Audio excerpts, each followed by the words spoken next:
What is up, guys? It's the Sound Alchemist, and once again we're back at it to answer your questions in another episode of For the Greater. This is a video series where we answer the questions left by you, the viewer. If you have a question for us, comment down below. Put question in front of your question because we get those questions first. That is what Green Gas Blaster did. He asks. Say that 5 times fast. I can't even read. Which Imperium or which empire in the 40K universe is the best morally? I know there really isn't any, but what do you guys think?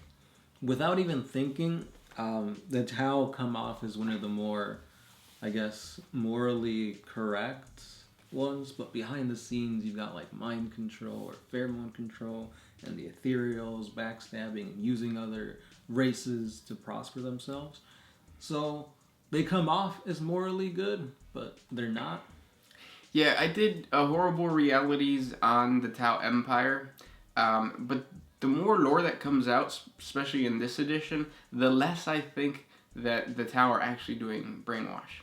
Like, I don't think that, like I did the Vespid lore, and it made it seem like those machines that they put on them are just mind controlling them. But once you get into the lore and then you understand that Vespids actually have higher intelligences than like the rest of the Tau, then it becomes clear that like, oh no, they're not being brainwashed. They just perceive the universe different than like normal sentient beings. Right. And then you look at the crew; they're basically just mercenaries. So I don't think that the Tau are as bad as I originally said in the Horrible Realities video. Check that out if you haven't done so. Definitely keep the conversation going in the comments, because there's a bunch of conspiracy theories floating out there. I think you're a little biased too with this question because you like Farsight and you like the fact that he didn't kill the ethereals, right? No, the ethereals were beheaded by the chaos demons. And when that happened, he kind of saw things differently. Again, it might just be like, oh shit, like, there's demons. Like, let's focus on that instead of what the ethereals want. But yeah, and another argument to say that the Tau are the good guys in 40K is that they don't register in the warp, and I don't think that's just like... They do, but it's very minute. Yeah, and I don't think that that's just like, oh, like, it's by chance. I think they don't register in the warp because their community, their culture, isn't as... evil or bad as the other cultures. So like if you look at the Eldar, they truly were like pleasure cults. They're arrogant. There's a lot of negativity. The Imperium, we don't even have to talk about the Imperium, right? So I think the Tau registering very little in the warp means that they give off very little negative emotions. Because if you look at the Chaos Gods, they are all kind of negative. There's always a positive to that. Yeah, but there's no like, even right now, with as long as the galaxy has been around, there still is no good Chaos God yet. The Emperor might be one, right. But yeah, I think that would be an argument to say that the Tau are really the good guys. Rage comment if you want, and talk about what is it? Hooves and blue faces. You gotta split that slit. Next question. This one is by Demando a la Bird. Which GW or Forge World model is your favorite, just based on the looks? Which Warhammer model? Or Forge World model. Ooh, that's a tough one. That is tough, because instantly like 3 models just came to mind. We'll name them off.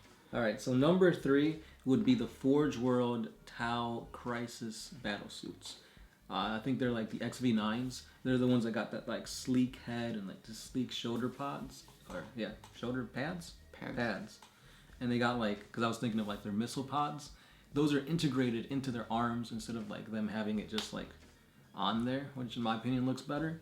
So I'd say that's number 3. Number 2 is the Contemptor Dreadnoughts. Again, from Forge World. I think they look really badass compared to like the boxy Dreadnoughts from GW. And they usually have more intricate details. And then number 1 has to be any model from the Alpha Legion. Like just the way they have them sculpted, again, Forge World, Like the scales look really badass. The main characters all have some like dynamic poses, and I really like the helmet for Alfarius. It's like really badass. Yeah, those are really good choices. I like the. It's like a level above the Death Dread from Forge World. So it's like this giant. They're not Gorkanaut. No. No, it's like an orc. It's an orc Killer Khans mixed with a Death Dread, but the size of almost a Stampa. Oh. So it looks really badass. But other than that, like it's too hard for me to choose. Because I even like the basic Imperial Guardsmen. Like ever since we started playing, I had a friend who asked me to paint those models, and it was so much fun. Like they look cool. But yeah. Like which Acadian. Just Acadian? Yeah, Acadian. Yeah. But yeah. Next question comes from Shaden Hughes. How are you doing this week? I'm okay. I feel kind of sick. Can't complain. I've seen worse days. Was work okay? Well, it's the weekend, so. Are your respective spouses still jealous of your hobby? I don't want to say it's jealousy. I think it's more of like clean the room type of thing. Yeah. And then, how are your kids? Still in the sack for this guy. Yes, and they will stay in the sack forever. Just wait. I'm gonna get my switchblade out at night. Did you remember to check the oil on your shared Subaru STI? What's a Subaru STI? Now I gotta look it up. Yeah, I got an oil change not too long ago. I don't, and like I do the thing where I just put like a thing of oil when I see that it's low. You're not supposed to do. I know. You don't change the filter? No, I don't change the filter. Well, I mean, I'm gonna do that eventually. It's just that I don't get it. I'm not getting around to it. But thanks for asking all those very polite, nice questions. Thank you for actually being interested in us as a person. Place your thing. No. You said Subaru XTS? STS, I think. Or STI? STI. That's not that bad looking of a car. Cool. Next question. This one's by Tom Pearson, son of Pear. Has Zeech ever tricked the orcs into having them worship him? Are there any Zeechy orcs in the lore? I can't think of any off the top of my head. Zeechy what? Orcs. Oh. Yeah, no. Well, Archimedes is said to have been influenced by Zeech. Archimedes is the guy who created the teleporter devices for the Gatskul Magroth Thraka. And he's using that in the fight against the Tyranids now. So Archimedes. But yeah. Next question. Paladino Doido. Is there a Black Ops Space Marine chapter? I think the closest would be the Raven Guard. Yep. Yeah. There's other successor chapters too, like the what are the ones with the hawk? They're green. I forget what they're called. Thunderhawks? No. It's green and it has like a camel? A raptor's head. They might be the raptors. Yeah. Yeah, it might be the raptors. Because they're like city fighters and stuff like that. Yeah, they yep. Mm-hmm. And they specialize in sometimes jungle. Yeah, yeah. Yeah. Next question comes from Kyle Hernandez. Do the citizens of the Imperium know what the Emperor looks like? Yes, there's statues. Mm-hmm. Lots and lots of statues. It's just like Jesus. I bet you it's hard not to see an image of Jesus if you live in America. Or Mexico. Yeah. You see the Virgin Mary a lot in Mexico. But yeah. Next question. Dave Walker. Question on Black Legion demon engines. Do they give themselves to the Legion for arming and adaptations? Or are they wild demonic beasts that have been caught and forcefully put into service? Oh. Word for word, the exact question that you put, you answered it yourself. Yeah. Mostly, in order to create a demon engine, the whether it's the tech priest, or that's not what they're called, the Dark Magos, the Dark Magos, or the warpsmiths. Yeah, they forcefully take demons and they force them into an engine, and they're like, boom, you're here now.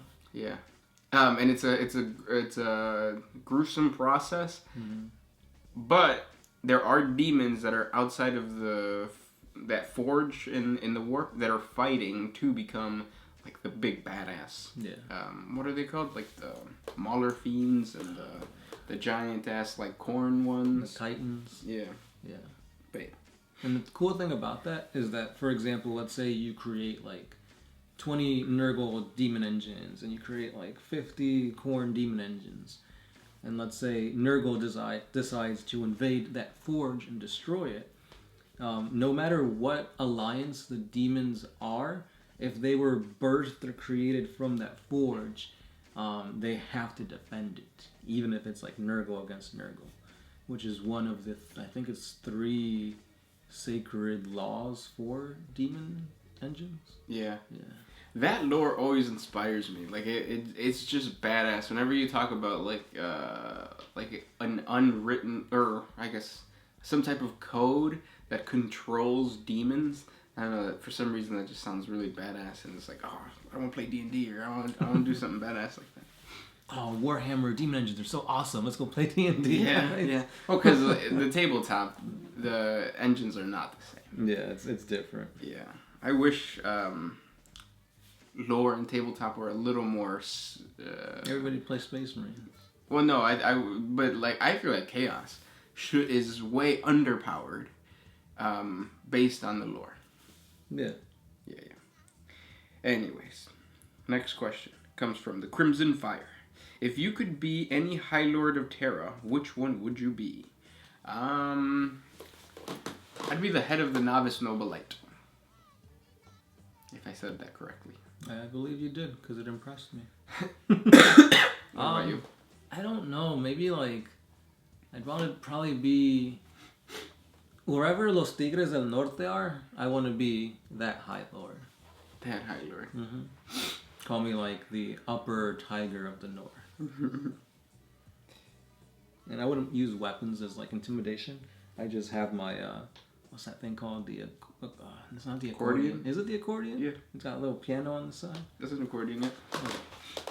Oh. I think you would be a good Inquisitor, like whatever the High Lord Inquisition The guy is. Archmagos. Yeah. You'd be good at that. That actually came up first, but for some reason I thought of Los Tigres del Norte. Probably because I saw Coco this morning again. Again. Is it on Netflix? It's on Netflix, yeah. Next question comes from the Mandela Bird. What Necron dynasty has the most flayed ones? That seems like a question I should know the answer to, but I don't. I want to say it's the Mynek. I think that's what they're called. I think it starts with an M. They're orange. But yeah. Last question. What do you have? This one is by TSL Frontman. Could a Primarch die of a Nurgle sickness? As in, could a Great Unclean One or something similar sneeze so hard on a Primarch that they literally die? No. No, I don't. I want, like, it. I feel like if a Primarch caught, like, Nurgle's rot or something like that, would they die from it? No. I think that... But I don't want to say that they're completely immune to those effects, right? They're not immune, but I do think that Nurgle would not let a Primarch just die. He would want him to get Nurgle's rot and become a Demon Prince. Not, like, get Nurgle's rot and die. Because I know Gilliman got poisoned by a fight with Fulgrim. That's why he had to be put in stasis. But, like, I don't know. Yeah, but that would be different. I think what he's asking is, like, would they die of a disease? I feel like that'd be anticlimactic, though. Like, imagine if Gilliman wasn't put on stasis, and he's just, like, lying in bed, like, like, all just weak and dying from poison. Well, I think it would be, like, a perpetual, like, trying to... Nurgle will be trying to coax Gilliman to become a plague something. Like, hey, don't die to this poison, like, I will give you freedom from the pain if you just go on my side. I don't ever think that death would come, though. Right. Entropy for life. Is that a right statement? I don't know. This was the video. Oh,